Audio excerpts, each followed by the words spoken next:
Order this regular meeting of the Coralville City Council.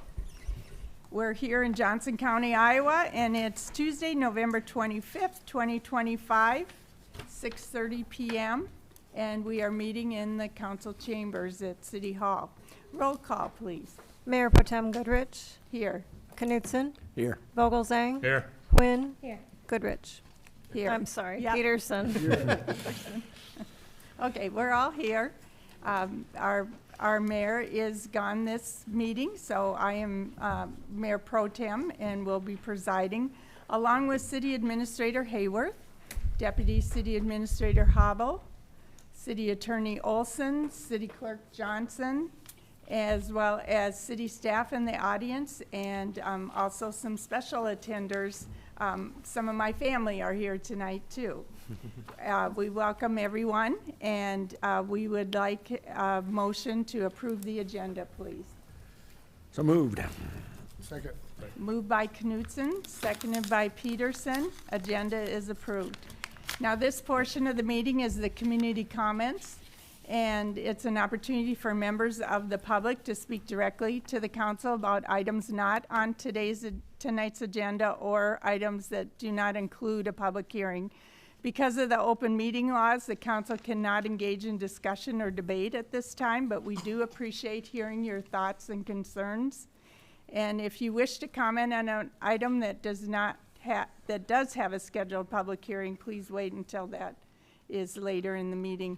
Please step up to the podium. I see that you have. Sign in your name and address on the paper provided, and we're asked that you limit your comments to 5 minutes, no more than 5 minutes, so that everyone has a chance. And we're going to have set aside 15 minutes now for community comments at this point in the meeting, and then we will have time after the consent calendar later in the meeting. So I see we have our first person. Kurt Moore, can I approach to give you pictures? Yes, yes.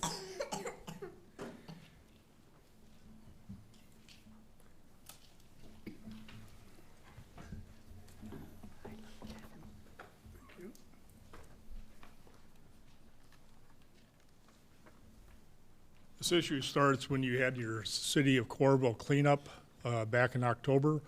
The neighbors, my mother lives at 613 8th Avenue, Coralville. The people at 611 8th Avenue, Coralville, year after year, line stuff up on the curbs like they clean out a barn.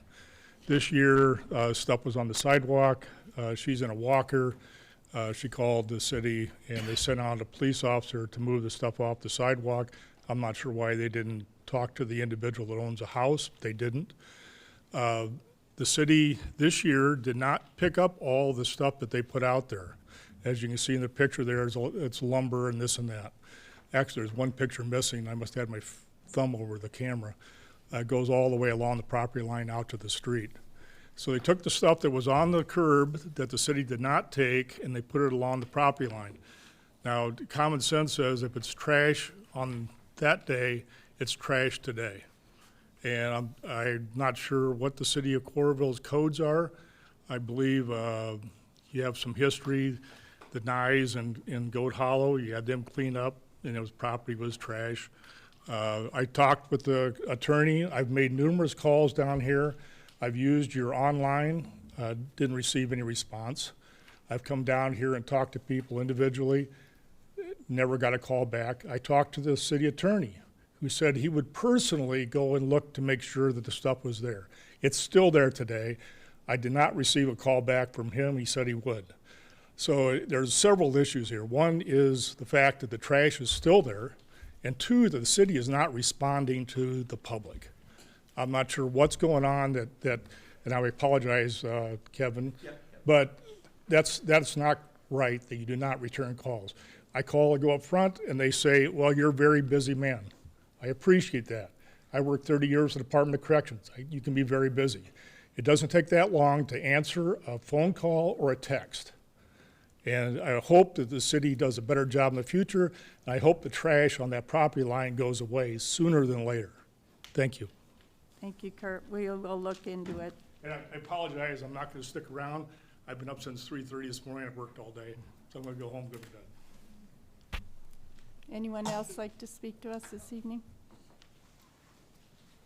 Oh yeah. Okay, my name is on there after Kurt. Okay. So hello. My name is Katie, and I live in Coralville. This is only my fourth time coming to a city council meeting, and I came to my first meeting after hearing about the flock contract. So before September 23rd, I didn't know any of the other folks here that have spoken out against flock. But after just one meeting and learning about the way that Coralville had handled this, I decided to get involved, and luckily I found other people who felt the same way. Of course, I just lose my spot. Is this thing even on? I'm sorry. Oh, wow. Okay, this is a problem.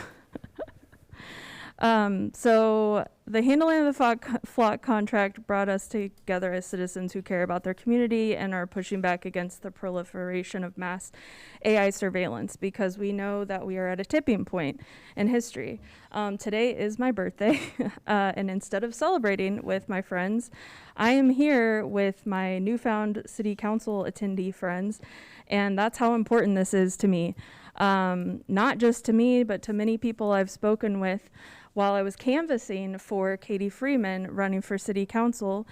I met them at this meeting on September 23rd for the first time when the contract was passed, so to speak. That's how important it is to your constituents. People are being pushed into getting involved in city council that have never been to a meeting because of the gross mishandling of this contract.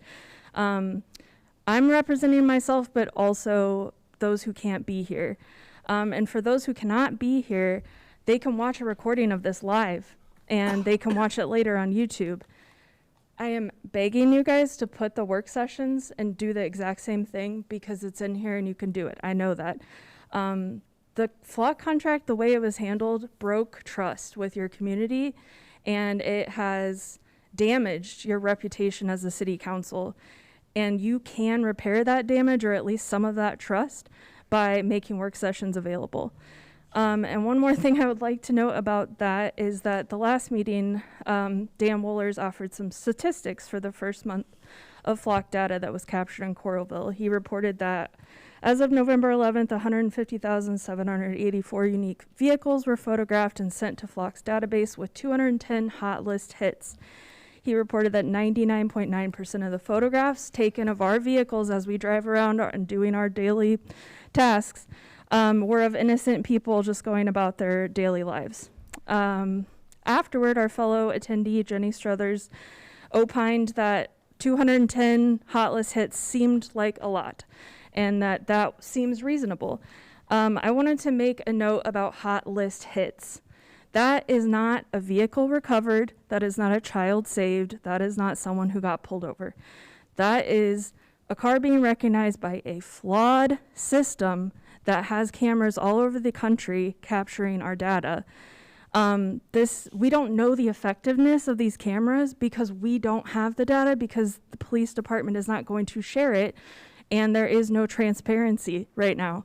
So we actually don't know how many crimes are being solved with these cameras, but we do know that pictures of our vehicles as we travel throughout the city or in Iowa, that any other place that has them, is being captured and sent to, from what I'm reading, like other countries, so that they can help with the AI learning to confirm like what is in the image.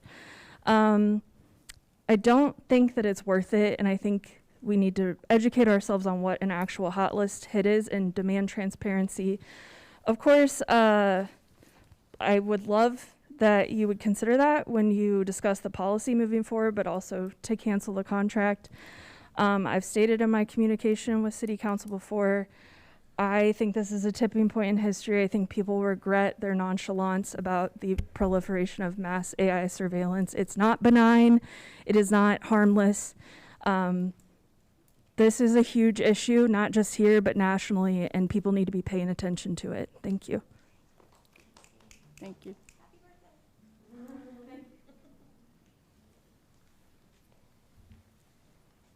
Happy birthday, Katie.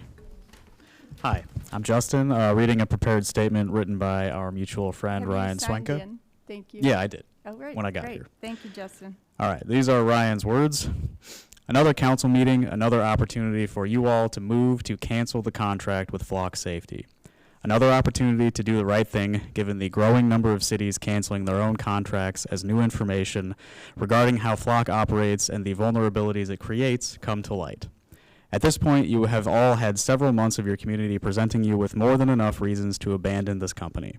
Months of ethical and legal reasoning presented to you in this room or sent to you directly. We as a community have all had several months of supporters of this contract not showing up in any significant number to present any real argument, and months of you pretending to receive emails from residents in support of Flock, when in reality, open records requests show they're primarily law enforcement.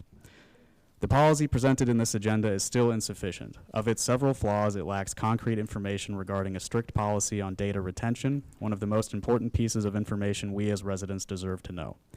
This council has long served to rubber stamp whatever the police chief or private interests in this city want, but we are here to demand better of you and for you to not defer to a vague department policy regarding how long the data about our movements and associations will be kept. Grow a spine, stand up for your community, give an expletive, fix your mess. Thanks.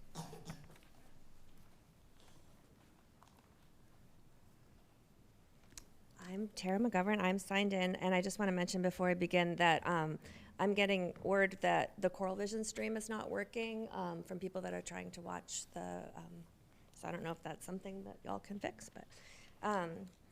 On December 1st, 2024, Elbert County, Colorado canceled their mass AI surveillance contract with the company Flock.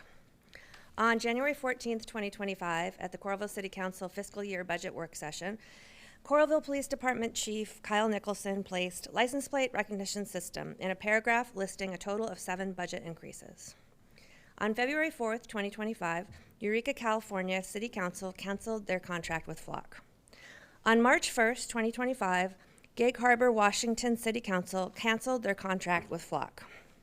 On April 22nd, 2025, in Coralville's fiscal year 2026 budget public hearing, Coralville Finance Director Ann Hester repeated Chief Nicholson's list from January 14th, 2025 of 7 departmental budget increases.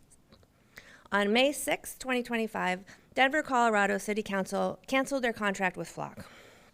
On May 12th, 2025, Coralville Police Chief Nicholson signed a 2-year, $36,000 contract with Flock without having discussed the specifics with Mayor Foster or Coralville City Councilors and without the public being informed in any significant way. On June 3rd, 2025, San Marcos, Texas City Council canceled their contract with Flock.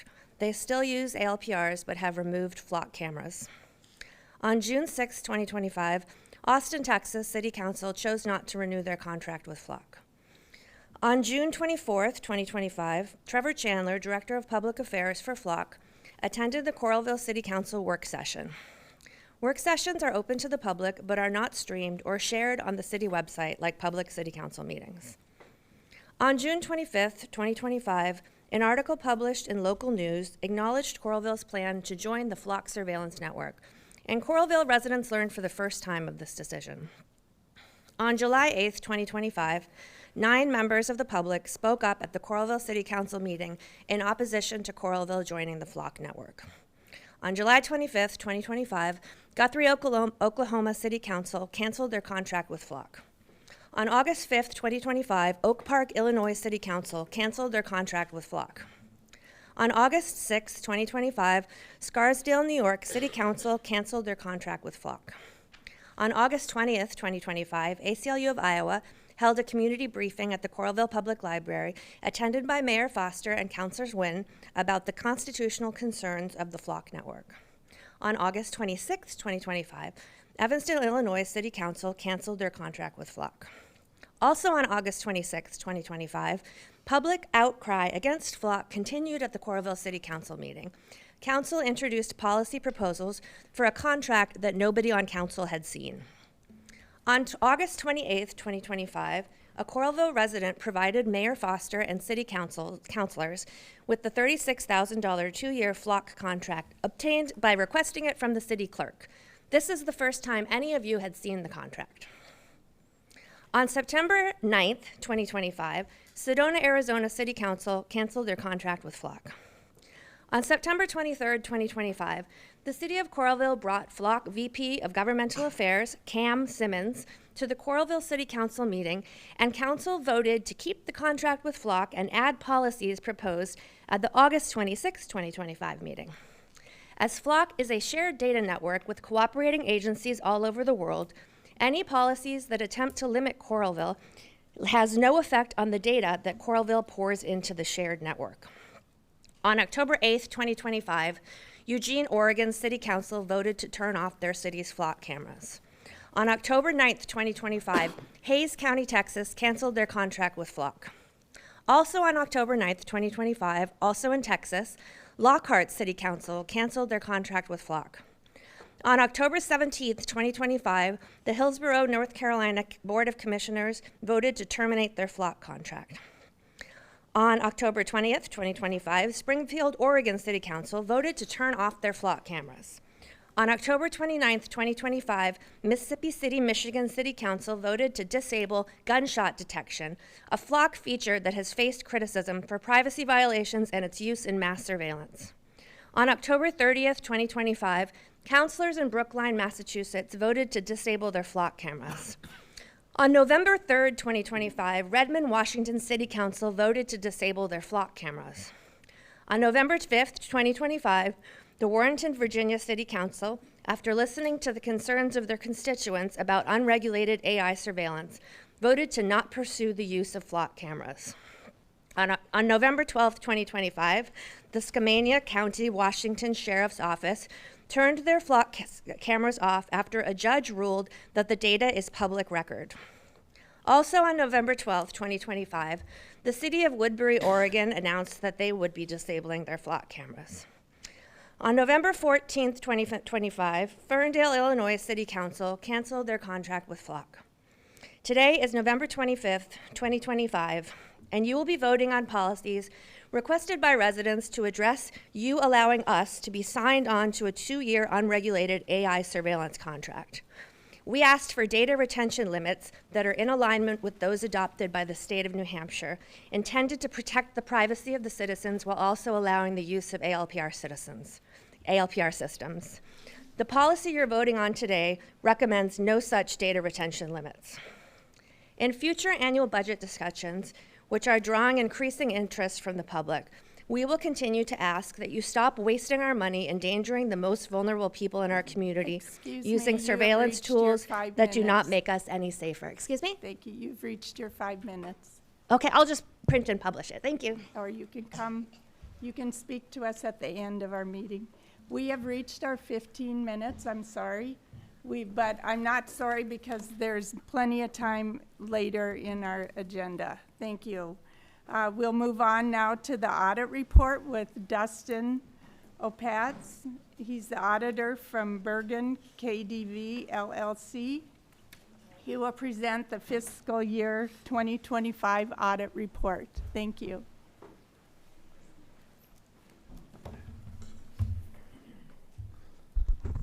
Hello. So my name is Dustin. I'm an audit director with Bergen KDV, here to present the FY25 audit. If any of you have any questions as I go through my presentation, feel free to stop me. I have such a passion for city finance that if nobody stops me, I'll usually just flow through the whole thing, usually without taking a breath. Okay, cool. So the first couple of slides that we look at are the different reports that we issue. The first one being the independent auditor's report. So this is the most important communication that you get from us. It's essentially what you pay us for. Come in, test, examine, issue an opinion on your financial statements. So we do give an unmodified opinion, which is the best we're allowed to give as your auditors.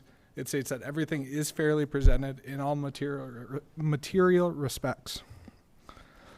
A couple other reports that we issue, the Government Auditing Standards Report. So because you're a city in the state of Iowa, we're required to look a little bit closer at compliance with laws, contracts, grant agreements, and internal controls surrounding those. And so we had no findings related to that test work, so a clean report there. And then the second bullet point is single audit, which is your federal funding. And so you'll see it says not issued. That has nothing to do with us. It has nothing to do with the city.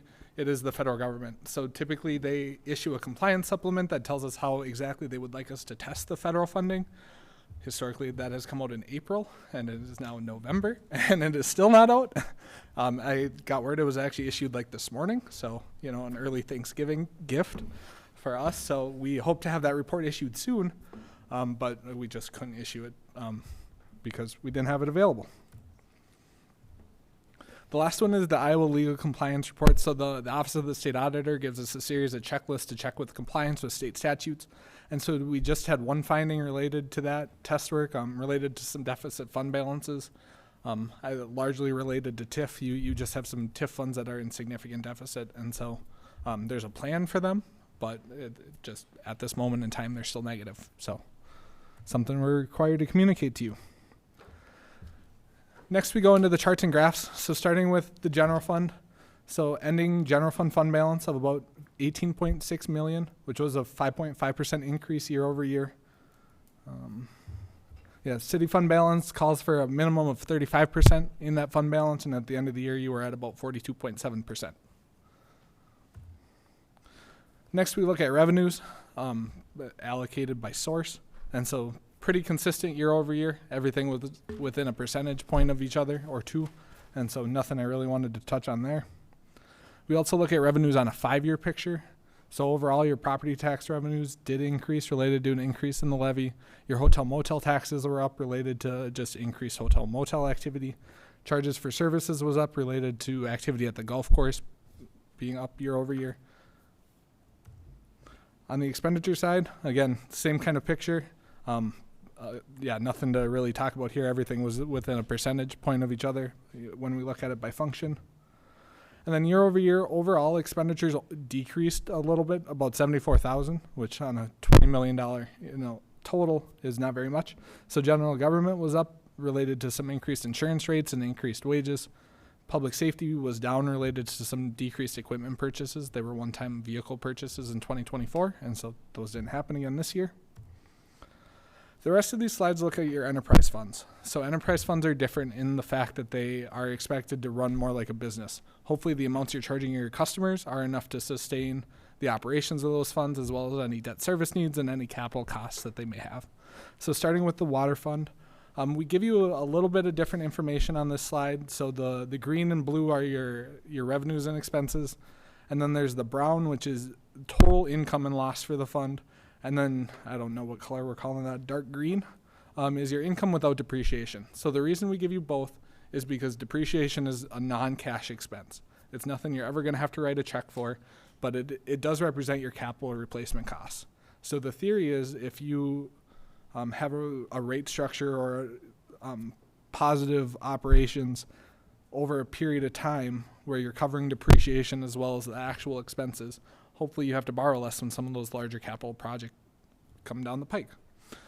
And so the starting with the water fund, positive operations in all 5 years presented, including covering depreciation. Revenues did increase slightly related to some increased usage, but overall pretty consistent for this fund year over year. On the sewer fund, same exact information. Again, the brown bar has been positive in all 5 years presented. It did decrease a little bit this year related to some increased repairs and maintenance costs that were kind of one-time projects. The parking fund, same idea. So the only time this fund was negative was 2021 during the pandemic when nobody was using the parking ramps. But other than that, it's been a fairly stable fund. The operating revenues did decrease related to some catch-up contributions from the neighborhood association in 2024. And so there were a couple years of contributions in 2024, and so those went back down to normal in 2025. Last but certainly not least, the hotel fund, which is something that we always pick on you for, purely because the operations of that business are tough, right? Especially in a COVID environment and a post-COVID environment. So that fund has been negative. The brown bar and the dark green bar have been negative for all 5 years presented. 2025 is the least negative they've been, so there is some improvement there. And then that gray bar is unrestricted net position, so essentially that's what's available for spending, and so that's at about negative 2.5 million for this year. Both revenues and expenses were up purely related to increased activity at the hotel. Your expenses decreased a little bit on the interest expense because the new bond that you recently issued for the hotel is being paid out of the TIF fund. And so those interest costs are no longer coming out of the hotel fund. There were transfers in to sustain this, to sustain this fund of about 2.4 million. This looks at the next two slides look at your tax rates and your tax levy. So your tax rates did increase by about 1.7%, while your property tax levy increased by about 5%, or $1 million. That's me. This is how you get a hold of me. City finance is wild, so if there's ever anything I can do to make your lives or jobs easier, I'm definitely here as a resource for you all. But I'll take any questions if you have them.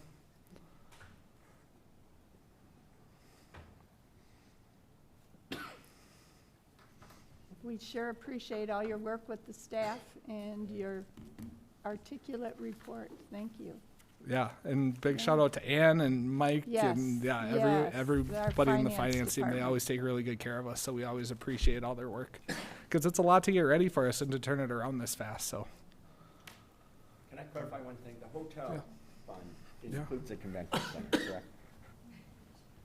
yes, I think so. I think that's all coded to the I wish we could change the name of that then. It should say that, in my opinion, sure. because that's that expense and covering that cost. You know, often convention centers could be considered the lost leaders. Part of the reason we have the revenue we do in the hotel, you know, in the hotel tax.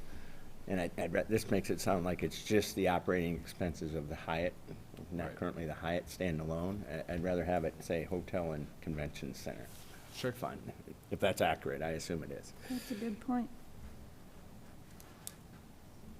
Yeah, something to definitely we can look at next year, getting that changed. Anyone else? Good point. Good, thank you. Thank you. Thanks. Very good. I don't know if I have to set Well, this up now- for anybody else. We'll now move on to number 6, automated license plate reader, ALPR policy. This will amend the Coralville Police Department policy regarding the usage of automated license plate readers. I personally would like to make a motion to amend Resolution 2025-129. And so is there anyone that would like to second that? Second. Okay, second by Vogelzang. Roll call, please. Knutson, Hold on, what are we voting on here? We're basically voting to, the resolution 2025-129 was the one that adopted the policy a couple, some meetings ago. To amend that, we need somebody who voted in favor of it, which Mayor Pro Tem Goodrich did. So she brought it up, was seconded, so we need to vote to reopen that resolution, Okay. which would basically allow us to go on to the next resolution that would be the revised policy. Okay. So yay would be Yay. to bring it back up. Bring it back up for Yep. a second discussion. Yay. Vogelzang, Yeah. Goodrich, Yay. Quinn. Yeah. Peterson.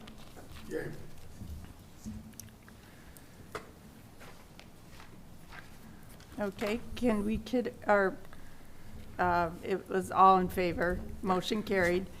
Let's consider the resolution, Kevin, please. Resolution approving a revised policy regarding automated license plate reader technology. This resolution introduced for adoption by Councilmember Vogelzang, seconded by.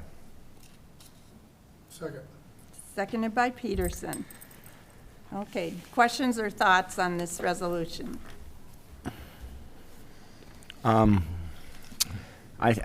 personally feel like the retention policy ought to be in here. And I would certainly advocate for the ACLU recommendations. I may be alone in that, but certainly I would like to reduce our 30-day retention policy. And I guess I'm not sure why there's a data collection and retention section in this policy, but it doesn't actually say what it is. And we know it's negotiable because it started out as 0 days and now it's apparently 30 days. But that's covered in the contract. Right. So then we Which the bring the contract contract initially back. said 0 days. So it's something that can be negotiated with them. Which was a typo. an oversight and a typo. So, The contract is negotiable, correct? So if contract is negotiable, we would like to bring back the contract so that we can negotiate that part, the retention period. Unless we add it in here, we still have to amend the contract in order to reflect the same retention period. So either way, we're gonna have to bring the contract back. So, the discussion is, the motion is for this policy, not the contract, right? Correct. So are we going to add a retention period into this resolution or not? And if so, I think what would that's the that, question. what could we all agree on? Correct. What's the time, what's the I retention shouldn't say period? all agree on. What can three of us agree on? Well, I'm going to first talk about contract versus policy. The policy is how, this policy is how the police officers are required. This is a Coralville Police Department policy, which the officers who use the system are required to follow. Right now, the contract with Flock says they hold the data for 30 days.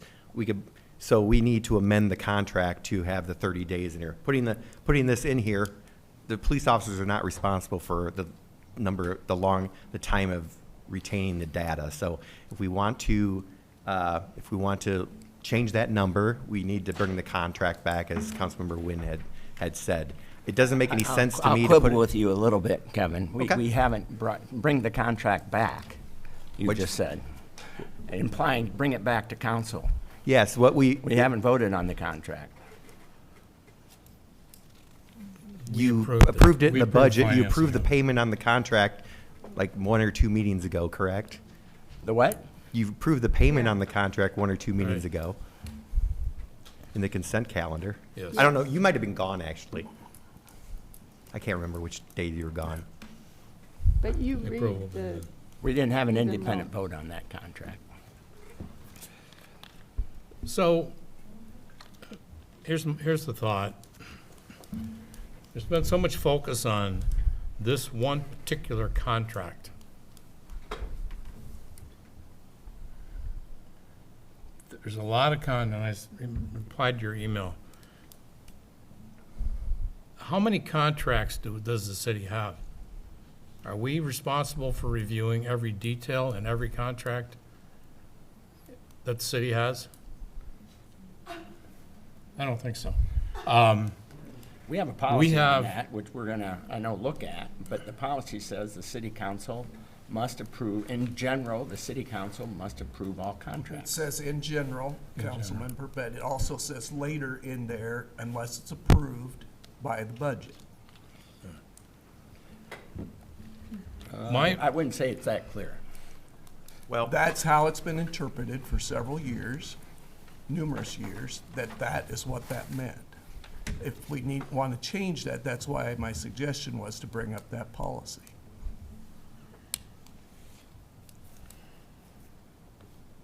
I tend to trust our staff. I'm gonna venture a guess that none of us at this body knows the right operation of every department of this city. Agree with That is, that's why we have qualified department heads and managers. They're the ones that know what's best for their departments. I'll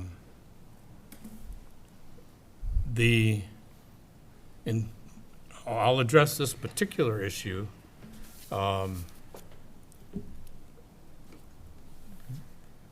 Particularly talking about law enforcement, unless someone has been through the academy and has worn the uniform, has ridden in the squad car, and has dealt with the public, I hesitate to think that they have earned the right to make judgments about law enforcement or any first responder for that matter.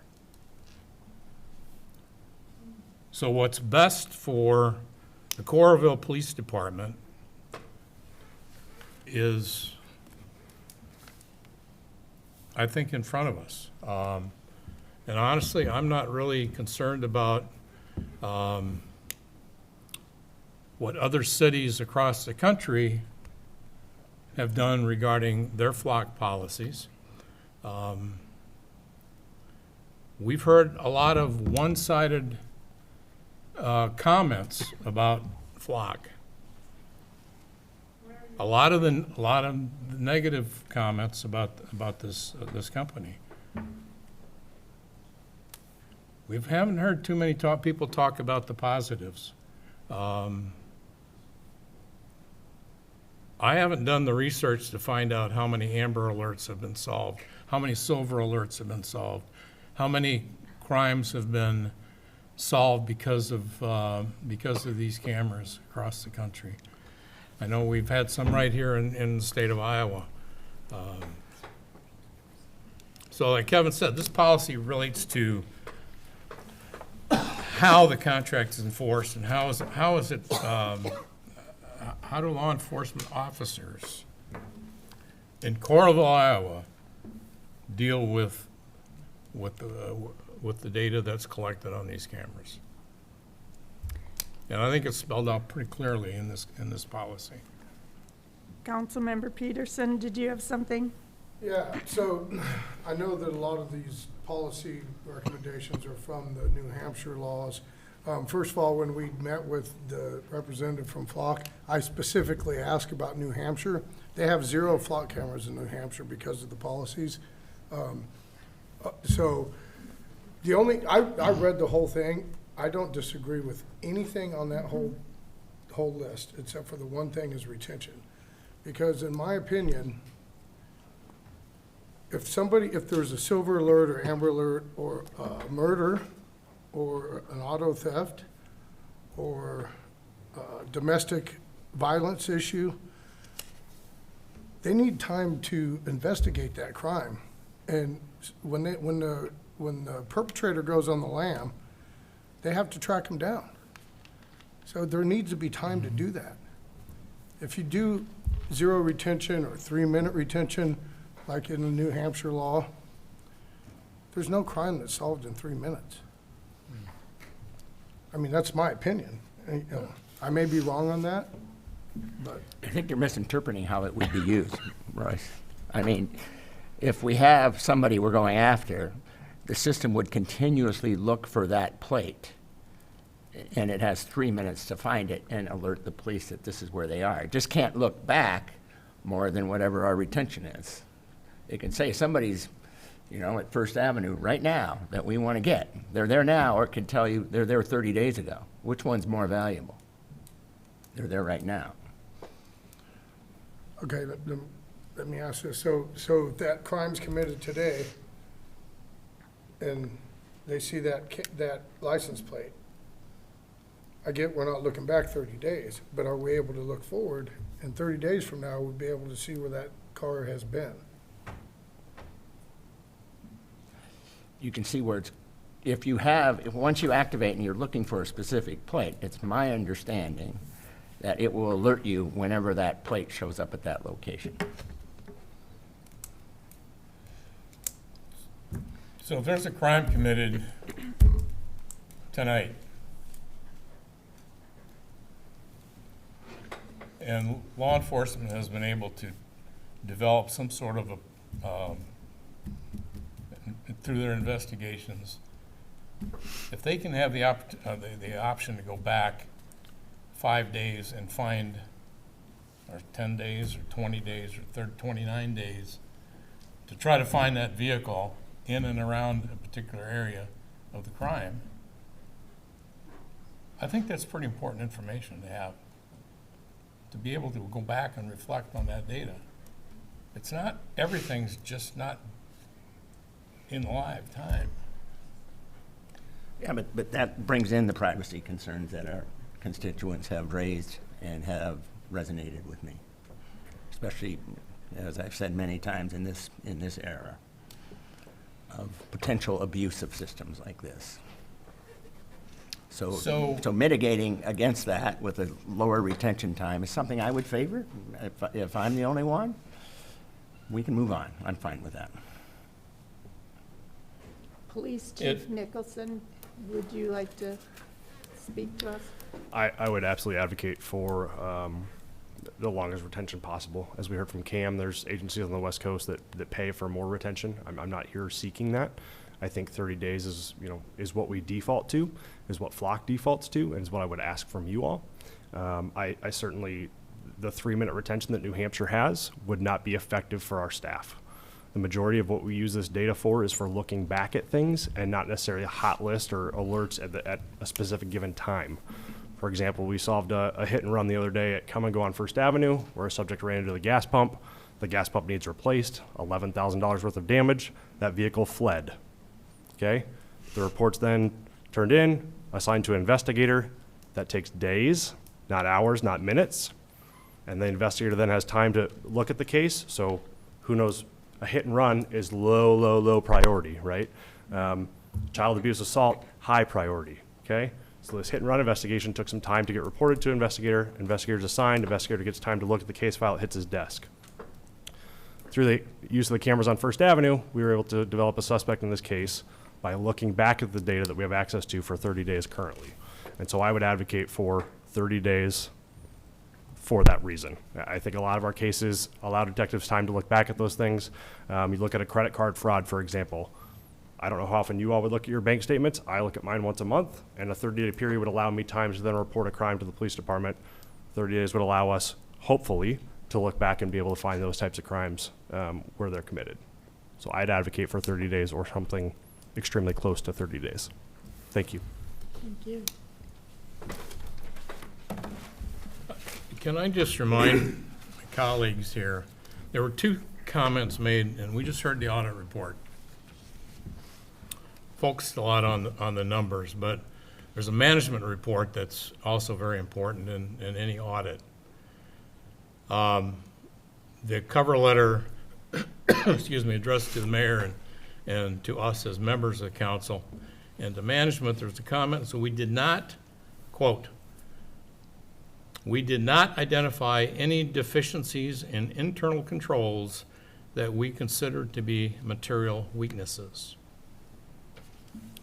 And further in the audit report, under council minutes, I'm quoting again here, word for word, no transactions were found that we believe should have been approved in the council minutes, but were not.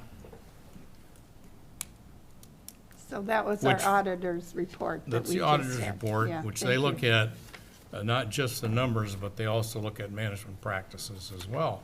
So the actions of this council did not raise any red flags in the audit report.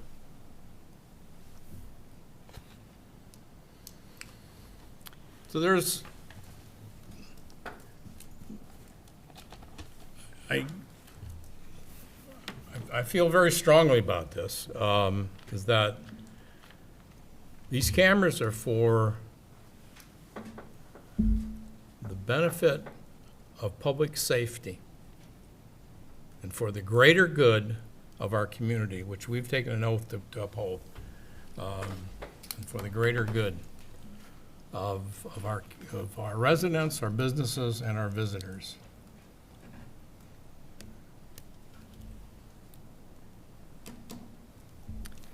I guess you're more impressed with the data supporting their use and Absolutely. than I am. I consider it still completely anecdotal. We just heard one.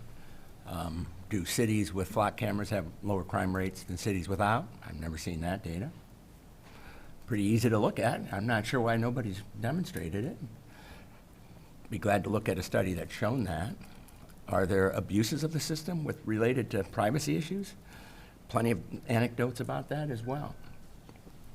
And I think any contract that we signed that has the potential to raise concerns about personal privacy should be discussed by this council before it's approved.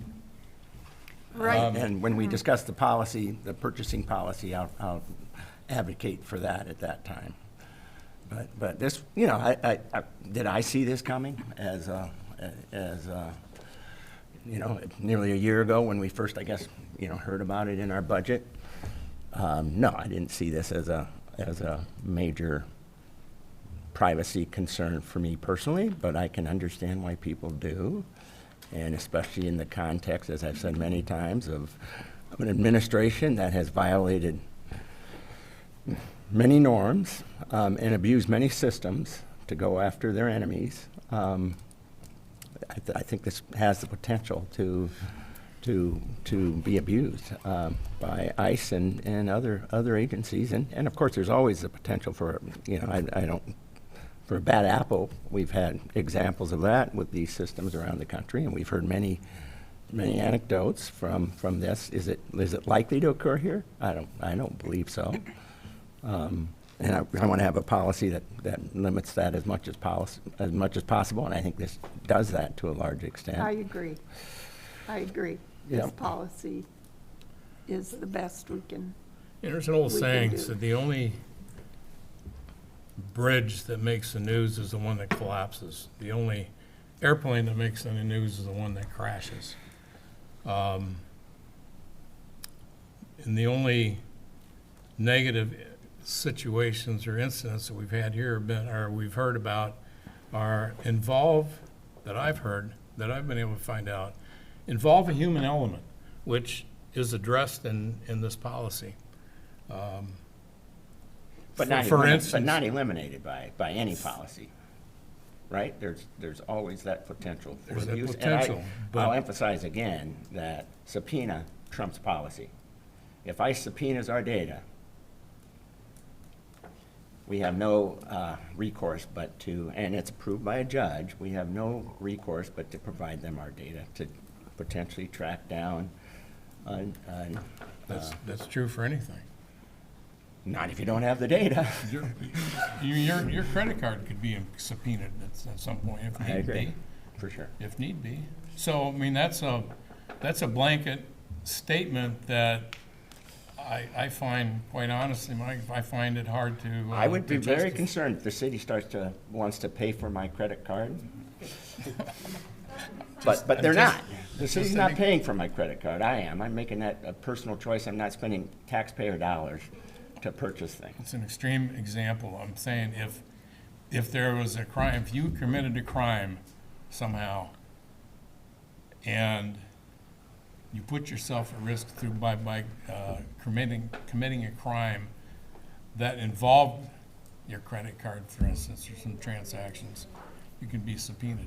Yep. My point is that if no one has committed a crime, or they've got nothing to hide, there's nothing to worry about. Is entering this country illegally a crime? If they're yes. Is being Hispanic a crime? No. No. It is in much of this country right now. People are getting thrown in jail because of their ethnicity. We're not going to fix that here, of course, but I would also, I guess if there's a concern,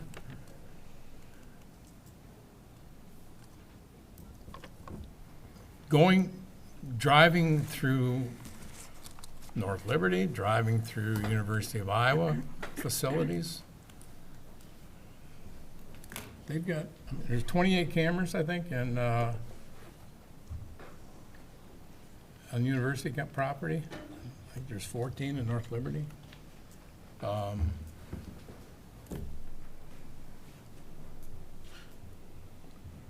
Councilmember. In my mind, the good far outweighs any concerns that citizens might have. Anyway. the other thing I want to talk about in this policy is who we share our data with. And I think we're currently planning to share it with anybody in the state. I would advocate for limiting that. This is automatic sharing, again, if I understand this, anybody. That was the recommendation the mayor had after an ACLU meeting, was that just within the state. Within the state. And that is what, right now we share with no one. No one has access to our data. Oh, we're not sharing at all? There's zero sharing occurring right now And what this policy says is within the state. within the state. And then anybody outside the state has to follow the rules for a written request. Given other parts of our state, I would favor limiting this to Johnson County. Well, I wanted to throw that out there, see if But anybody We hear else would from support that. Councilmember Wynn What's that? hasn't- Councilmember Wynn hasn't gotten to speak yet. Yeah. We got time. I would also advocate for a shorter retention time. I do understand that 3 minutes might not be enough, but I also feel that 30-day is too long. You know, we each have our own personal feeling regarding these type of services and technology in our community.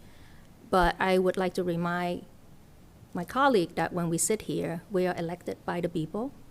We are also tasked to use taxpayer money to do what's best for our community. And so our job is to listen and you know,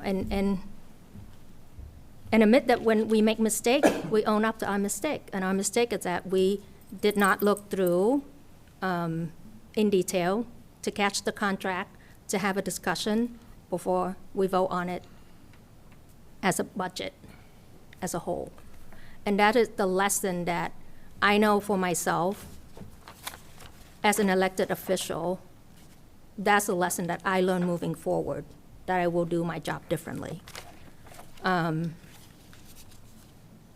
And it's just like Councilor Knudsen said, when we have a subpoena, there's no, we can't, the data is available to anyone who want to take a look.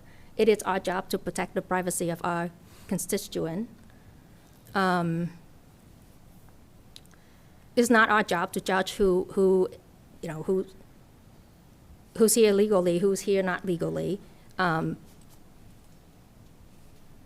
If we don't have the retention period in the resolution, then how can we ensure that, you know, this is the best practice? We have broken the trust. We have to earn that trust back by listening to what our community members have to say and find middle ground to move forward. And if that means bringing back the contract and amend the retention period, then that's what we should do.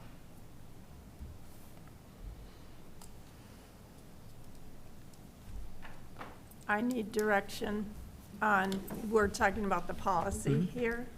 Yeah, I can address, yeah, we're talking about the policy here, but as Councilmember Wynn said, if we're gonna do an amendment on the time period, I think what I would request is that we give me a number so I can go back to them, because I don't wanna, you know.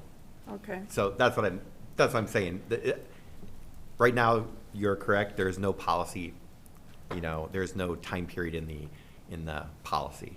I would suggest if we're going to amend that, FLOC is required by their contract to dump the data after 30 days. If we put it in the policy, it's still not, the contract still says they can dump it after 30 days. So that's why, in my opinion, if we want to enforce that against them, we need to change the contract. And if we put it in here, I don't think that does anything to force anything on FLOC. That's why I'm saying that. I'm not making any opinion about what the retention period is. We have to know what number to ask for. Yeah. though. And And we don't know what that number is yet. Yeah, I mean, if there wants to be a change, if there doesn't want to be a change, that's council's prerogative. I can count still. I'm getting the impression we don't have a majority for a change. Royce? I'm still good with the 30 days personally. Okay, let's move on. How about sharing our data? We're not sharing, which I didn't realize, we're not sharing it all right now. Appreciate that. We're waited to bring this in formally into the policy. I don't remember Mayor Foster advocating for the whole state, but maybe I missed that. I would personally advocate for Johnson County. And it's I could make an amendment, but I'm not sure what others feel. Anybody have thoughts about who we should share the data with? I would refer back to Councilmember Nguyen. She attended the ACLU, right? Yeah. Was their recommendation was statewide, or did they say? No, right here, this is a statewide who participate in the flock safety network. And I would say, given the current climate of our state, I would agree with Councilor Knudsen that if we can only share within Johnson County. I think it's kind of restrictive. I mean,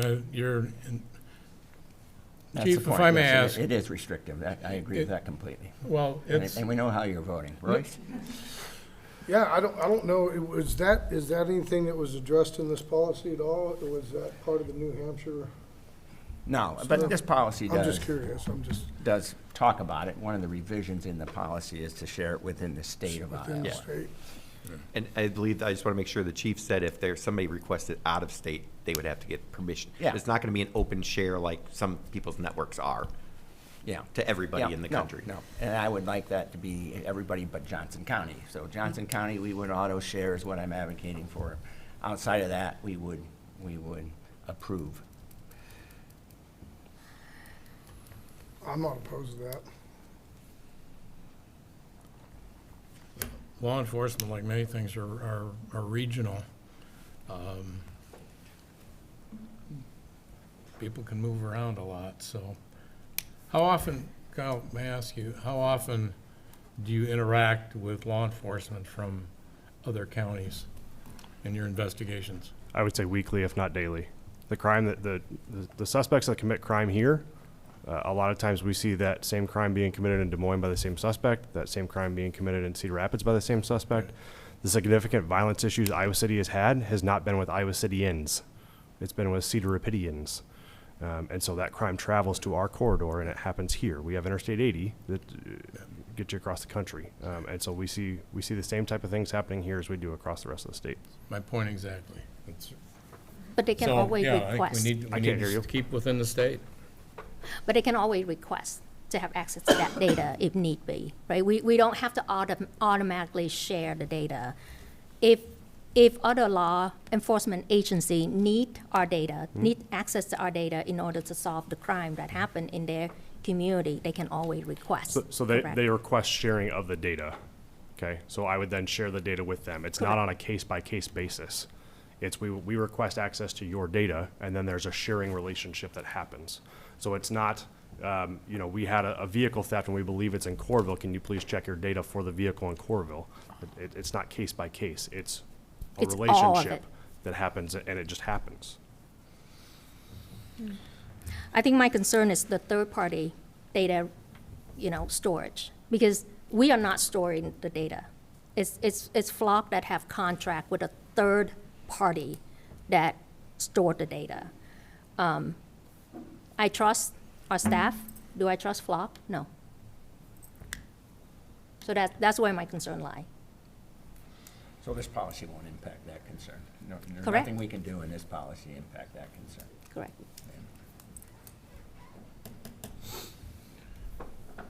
And so that's why maybe the shorter retention period then will, at least give us that cushion.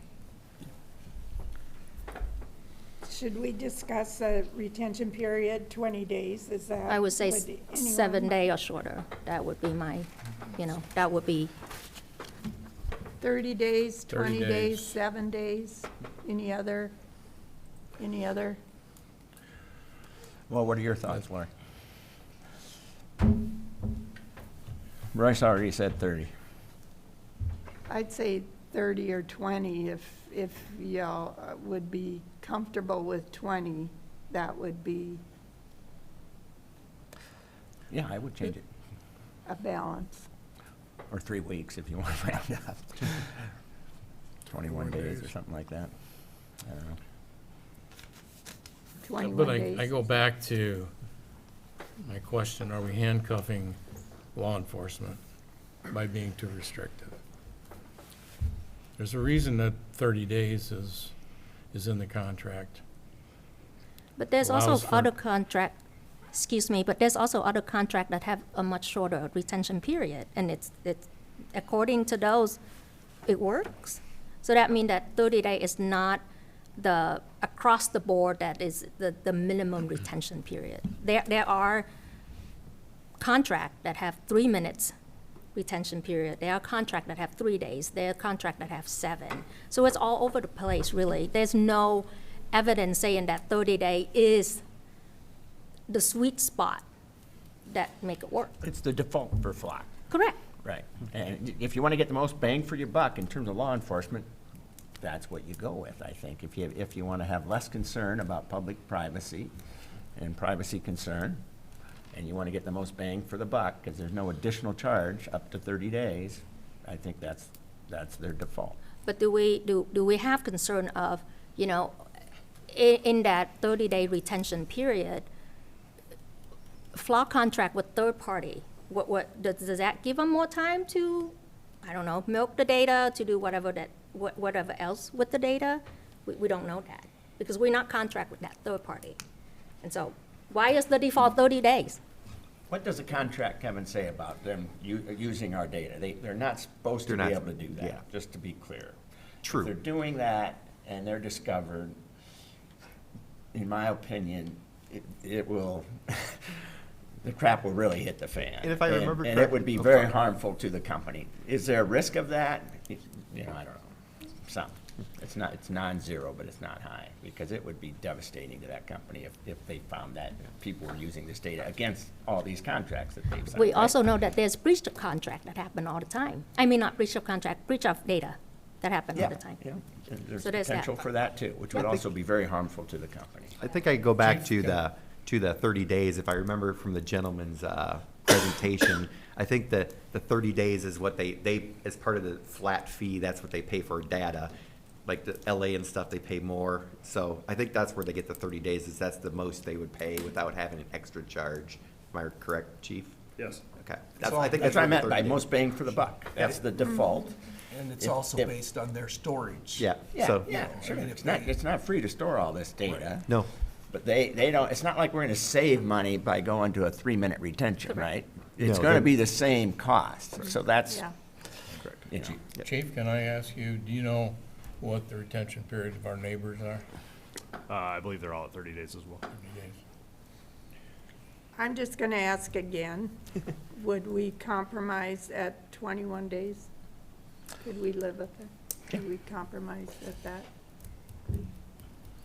Yeah, I'm willing to bring it down to whatever 3 of us can agree on. I still stay at 30. Okay. I have one question. Sure. On the contract, if there's a breach of that contract through the company itself, then we can void the contract at no cost, right? We can, they breached a contract. That there's, if I remember correct, I don't have it in front of me, there's usually default provisions in there about how that's taken care of. So whatever we decide, if we decide to open the contract back up and we go back, they have to decide that. And then, but they may say no, correct? I mean, they could, but it sounded like from when the guy was here that they didn't really care from 30 and below, but that's just my take on that. I have not talked to them. I guess if you have a time period, if you would give that to me, I can start that process with them. That's just all I'm asking for. Obviously, we're You're only asking proving, for we're a only number, proving the policy yeah. tonight but we can bring the, if you want me to go explore a different time period, we can certainly do that. Were you going to say something? They've been open to that. Kevin and I have had conversations with them about other things in the contract and language there as well. So. Okay. Councilor Vogelson? The motion is for the adoption of Yep. this policy Right. right now. Mm-hmm. Mm-hmm. And the retention period is a side contract, or side Yes, it is. conversation. Yes, it is. Yeah. Kevin, quick question. Sure. So if Flock breached the contract, they don't pay any fee. What if we breached the contract? We still pay that $36,000 that we signed? Yeah, we've approved the payment for the 18 for the first year. So, yeah, if we breach, I mean, yeah, I mean, I guess the only breach would be not paying the second payment, I would guess. Because it's all their equipment, we're not, I'm guessing they're not gonna care if we shut them off either, because that's just money they're not spending. Have the camera been installed? I believe the 2 on First Avenue have been installed, the other 4, you have to get a DOT permit, that's gonna be a while. And how do I ask this? Was there a need for council vote for the camera to be installed? No. Can we have roll call on this? Are you comfortable with us having roll call on the policy? As Well, written. I would policy. advocate for a change in 427.7 for sharing the data to Johnson County, as I said. Oh, yeah. So, Mike, if you would make that motion, Second we'll see if we motion. get, we'll see. Yeah, I'll see if I can get a second. Yeah. So there's section 427.7, releasing APR data. There's a change in there that says enforcement agencies within the state of Iowa that participate in the flock safety will automatically be shared. I would like to change, I would make a motion to change state of Iowa to Johnson County. Second that. Okay. So I think we should probably have a roll call vote, just so we, on that motion. On that motion, Okay. sure. You would We still got, need- yep, wait a go ahead. minute, we got 2 things going here. No, So we're, He's amending the policy. Amending the which motion? Which the Yeah. policy's on the table now, so he's amending the policy right now. I'm proposing to. You're proposing to amend the policy. So in theory, he is on the subject matter that's on the table right now. Okay. so motion by Knutson Which, tell me exactly where and you're at. second by Quinn.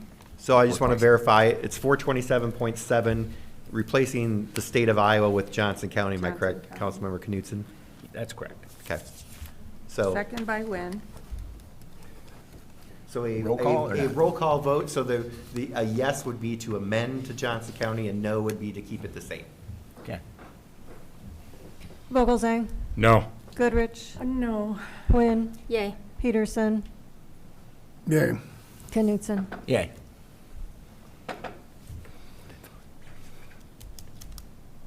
Okay, that's 3. Councilmember Peterson, I'm sorry, He we said couldn't yay. hear. Was yours? Yay. Yours was a yay. Yeah. For the Johnson County part. Okay. Yes. Yep. Yep. So 3 yes to Yeah. Johnson County. So the 2 amendment, no. that would amend, so this amendment is in the policy for changing state of Iowa to Johnson County. Okay.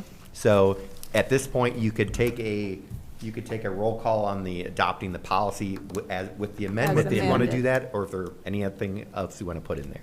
You would have to make an amendment now. That's all I really had, Okay. other than the retention But quick period. question, so if we vote to pass this policy, or this resolution of update of policy, Yeah. then when will we get to decide on the retention period of the contract? I would suggest that we, yeah, I mean, I would just I suggest. think maybe that next you year's budget. Give us a date and we can go back to the contract. We will be passing this in the budget in next spring. We could talk about it then, for sure. I just want to make it clear. Yeah. no, My that's- head is That's a not. stop dead point if we wanted to make it. Okay. Thank you for the clarification. no problem.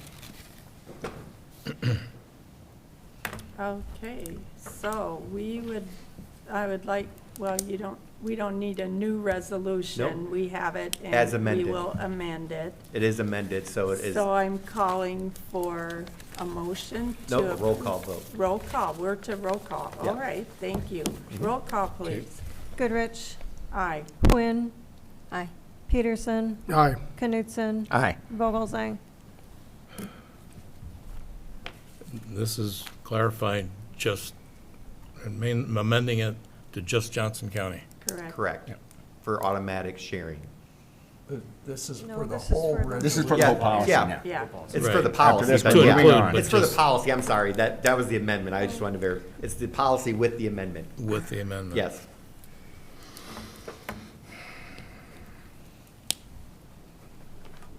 I'm gonna say nay because I still believe it should be with the state of Iowa. Thank you. 4 ayes, 1 nay. Resolution is approved. Do we need to discuss any more? I think we can move on to Can we the, move on to number 7? yep. All right. This is Forevergreen Heights, Phase 1, Part 3, public hearing. And this is for an 8.30 acre residential planned unit development that will include 48 single-family attached units and 2 private roads. We have community development, our person Dave Johnson here. He will give us the report and report on planning and zoning. There is not. Yeah, it's At the end, after we Yeah. amended, at the very end, yes. Oh, okay. Thank you, Mayor Pro Tem and City Council members. This property is currently zoned R PUD 1, Residential Planned Unit Development 1 District, and is approved for residential development. It is 8.3 acres, and it is the next phase in Forevergreen Heights subdivision. This will also result in 48 new residential, 1-family attached units. Archer Lane and Craven Place will be private roads. Minimum front yard setbacks are 25 feet from the sidewalk and/or road. Side yard setbacks are 6 feet and rear yard setbacks are 30 feet. These dimensions are in keeping with the attached 1-family units in Forevergreen Heights subdivision, as well as the setbacks that are allowed in the master development plan. Building designs consist of horizontal lap, vinyl siding, and masonry veneers. Here's some pictures of some of the units.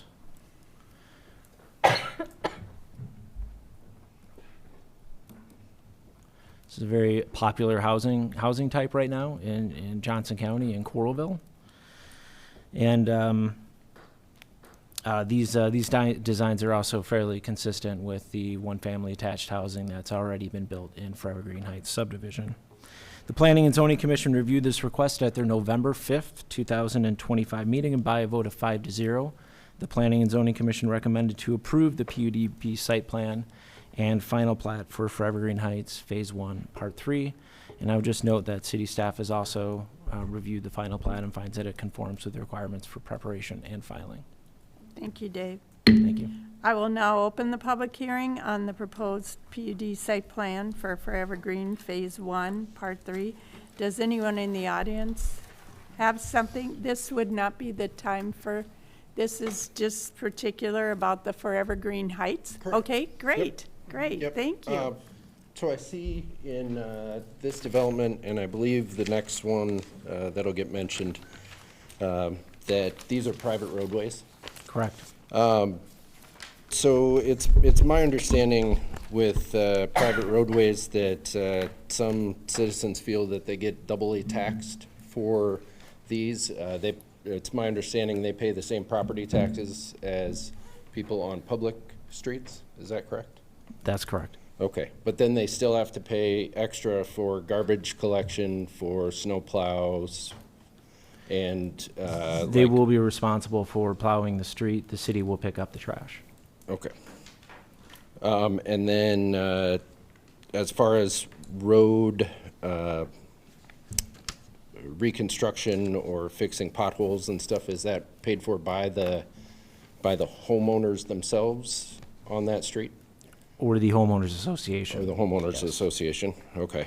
And then are these roadways also constructed to the same standard as our public roadways? Yes, they are. Okay. And then do the lenders, or do you know if the lenders for these private areas, do they require a road maintenance agreement that's signed by everybody? That I do not know. Okay.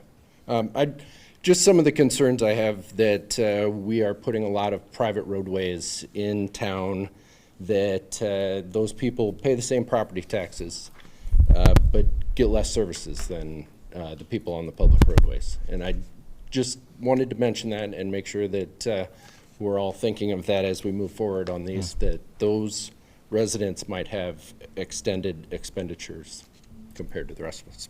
Thank you. Thank you. Anyone else like to speak to us on this issue? I just had a quick question, and I don't know if you know the answer, but Would you just state who you are? So Katie for Freeman. the public. Yeah, Katie Freeman. Thank you, Katie.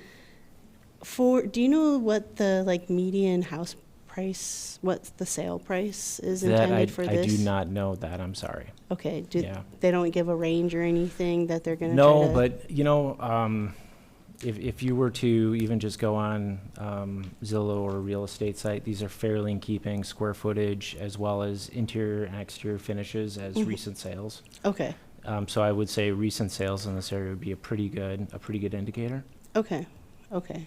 Because just in general, as it's been brought up at several council meetings by you all too, of affordable housing. So I just wanted to have an idea of what kind of housing is going in place. So, thank you. Sorry. Dan Woolers, I had one more question. This is the development that's out kind of by Liberty High School? Just south of Liberty High School, correct? Okay. Have we looked at the response times for fire departments and for the police department, since they are the medical first responders as well? We did. Our police department and fire department were actually involved in development of the master development plan for this subdivision, and they were comfortable with the response times. Okay. All right. Thank you. Thank you. Anyone else? Is it to the public, or can we discuss? We'll discuss in a minute, I think is how it goes. Did we have any written? No written. No written. I will close the public hearing and consider the resolution, then we talk. Resolution approving the PUDB site plan for Forevergreen Heights Phase 1, Part 3, Coralville, Iowa. This resolution introduced for adoption by Councilmember Wynn, seconded by. Second. Seconded by Knutson. And now we can discuss what questions or thoughts that we might have. I just have a quick question, Dave. What warrant a private roadway and versus public roadway? Well, the policy of the city is if a roadway connects or is part of a, connects to something else, we require it to be a public road. If there's a road that is a cul-de-sac, or in this case, this road terminates, it does not connect to anything. This terminates to the west at North Liberty Road and terminates to the east. We allow these to be privately owned and privately managed. And there's no sidewalk requirements then? We do have sidewalk requirements. As a matter of fact, if you want to be able to be eligible for city trash services, you do need to provide a sidewalk and a parkway. So this subdivision, this development, even though it only connects to that private drive. Is there a sidewalk right there? Yes. Yeah, so you'll see, this is the sidewalk here, this is the parkway, these are trees in the front yard, these will be trees in the backyard. And so, yes, these will be eligible for city trash. And you said the streets are the same specs? Specifications. I guess I've gotten the impression on some of these private streets that It's the same. They don't seem to be built quite the same. It's the same. Well, today it's the same. Scott, I don't know if you can clarify. It's is it 6-inch base material? 6-inch modified subbase, 7-inch thick concrete pavement, subdrains. So it is built to a local public street standard. And we require it to be the same width as, minimum width as a local public street standard as well. So, but you can park on it then? Depending upon the street width, yes. If a street is a minimum 27 feet wide, the fire code in the city allows you to park on one side of the street only. And in the city, there is no overnight parking anywhere. That's so on public streets, not private streets, right? Well, Kevin, is that specific to? Well, when I do these agreements here, they don't allow parking on there because the fire trucks have to get through. So yeah. And we have the right to go in. But that doesn't impact the 2 to 4 parking or the whatever, 2 to 6 that we don't allow, right? Because you can park during the day. Last I heard, fire trucks don't just work from 2 to 6. No, I agree, but if a fire lane, you can go on private, or you can go on private property and enforce that also. But there's no reason, what's the reason they can't park overnight? Well, if this is marked a fire lane, when we do the agreements, I put that in the agreements that they can't park there overnight. It's in the development agreement. So fire trucks can make sure they get through. We did the same thing. Well, but that doesn't make any sense to me. Why? Because you can park there during the day. Fire trucks need to get through during the day, too. No, you can't park there during the day. That's not, if you On the mark it as street? you mark it as a In Coralville, fire you can lane. park if you on mark it one as- side of the street in Coralville. If you mark it as a fire lane on both sides, you can't park there all day. But most streets let you park on one side. Yes, yeah. Except for 2 to 6 a.m. Mm-hmm. So the fire lane should have nothing to do with that 2 to 6 a.m. If it's a private street, I guess I'm trying to understand why they can't decide for themselves why they wouldn't let people park there overnight. It's just not a theoretical argument, but I do think that parking density is limiting in some cases for families. We've had complaints about that. And if we allowed some parking on the street, which is common amongst every other city in Johnson County overnight, we're kind of an outlier, that it would it would allow for more compact housing potentially in some neighborhoods. And I agree with you, but when I put the development agreements together, before they buy this house, they know what the parking situation is when they get there. So is it city policy, or is it just you coming to those agreements that these private streets have to allow for no parking from 2 to 6 a.m.? I usually put on there that they don't park there overnight, and if they want to park on one, I just work with the fire department and the engineering department, which for each, depends that this one's a straight street versus. I mean, one of the reasons I've always thought it was for snow removal, right? You want to be able to make sure there's a time when you can go through and get snow removal. We're not doing snow removal here. We just said that. And you're not storing cars on the street like some of the other cities around here that have storage issues on the street. There's another reason for that. But these are public streets. This is a private street. I guess I don't understand why we would restrict parking overnight in that. Like I said, I just work with the engineer and the fire department to make sure they can get there, or he can get his vehicles through there. That has nothing to do with the overnight parking. I don't know how But I can make that more clear. if they say they don't want parking, that has everything to do with because fire lanes, you can't park at all. I get that. Yeah. Okay, maybe we can discuss so that more at a different point. Okay. Is that okay? Mm-hmm. Mm-hmm. The only question I have is, what is the benefit of them going private? I'm just curious. Nope. I mean, I'm just kind of curious of the benefit. I mean, they're still held to the same restrictions and policies of the city on everything. If they're going to do trash pickup, I'm just curious. Oh, no. Why would they I was- decide to go private? So Scott, maybe you can answer this question. Is the right of way width different on the private street than a normal one? Could you speak to a microphone, please? I was gonna say there actually is no right-of-way on these private streets, so that's one big difference. Our typical public right-of-way is 60 feet. So that's where you start with your building setbacks. So in this particular development, if you look at the depth between, I don't have my readers, but I know that's Scanlon Farms Road and First Avenue, there's only so much you can fit in there when you start looking at, if you put in a 60-foot public right-of-way, you put in your typical 15-foot utility easements on both sides of the right-of-way, how much can you really fit in there? You have your backyard setbacks. So in this particular case, by going private, everything gets condensed. One thing that we are careful about in recent years is that the depth of the driveway between the sidewalk and the garage door, because we do have examples where that depth was sometimes exceeded by your average pickup truck, for example, and it would overhang the sidewalk. So in all these units you see here, there is room for two standard vehicles to be parked in the driveway without overhanging the sidewalk.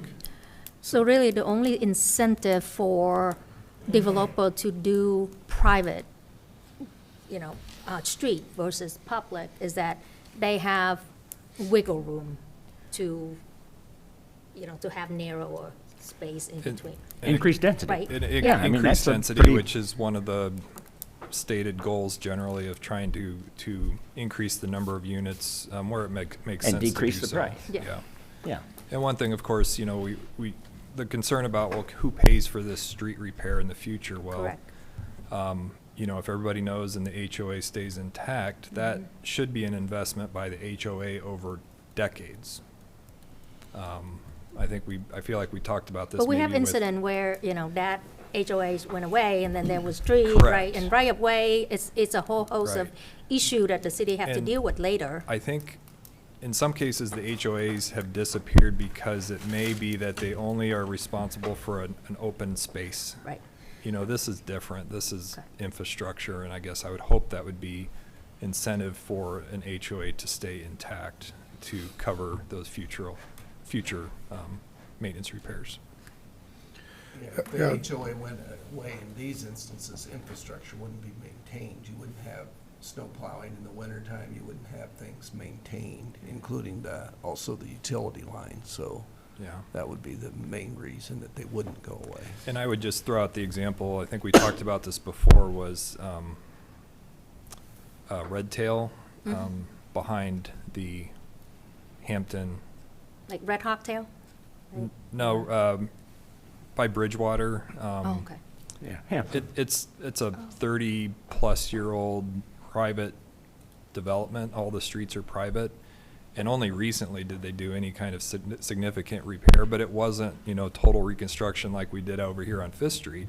After 30-some years of use, they just had to remove some panels, do some patching, do some joint sealing, and that's it. So, yes, ultimately someday this private street you're looking at will need total reconstruction, but hopefully, as we're requiring them to build to local street standards, and they undertake, typical maintenance over the next decades, that it serves them a long time. Thank you for that explanation. I was curious because I was like, well, they can't make it gated because then they can't do garbage pickup. So I was just really curious. When I've been down these streets, they look more dense, which I'm for.